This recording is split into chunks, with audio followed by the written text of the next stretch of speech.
Something else you might be interested to notice, there's another little allusion I have to throw in at this point. Turn to Numbers 21.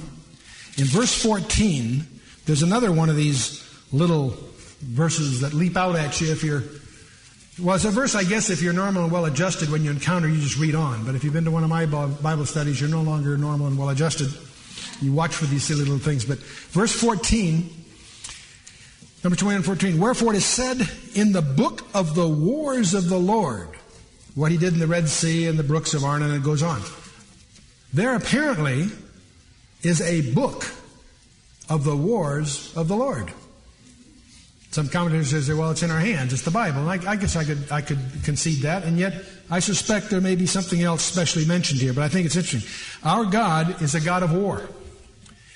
The Bible opens its drama in Genesis 3, verse 15, when God declares war against Satan and his domain.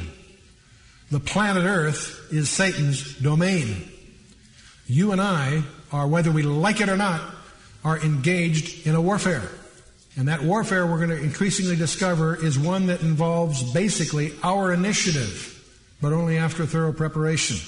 And I think, by the way, that that's the key lesson of chapter 5. You want to say, gee, we've been through all this, what are we really talking about? That's to be spiritually prepared if you're going to be successful in his name. Humble worship, holy walk, and then heavenly warfare. And I think just like Joshua, we've already been given our inheritance. We don't fight for victory, we fight from victory, his. And are basically laying claim to what he's already provided us.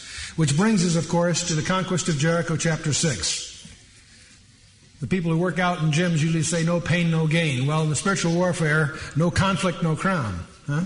You're a very poor soldier in Christ if you suppose that you can overcome without fighting. The initiative is not Satan's. The initiative is the church's. Jesus, in declaring the church, announcing it for the first time in Matthew 16, says the gates of hell shall not prevail against it. The idiom there clearly describes the church as the initiator, and the gates of hell being unable to prevail against it. It was God indeed that declared war on Satan in Genesis 3:15.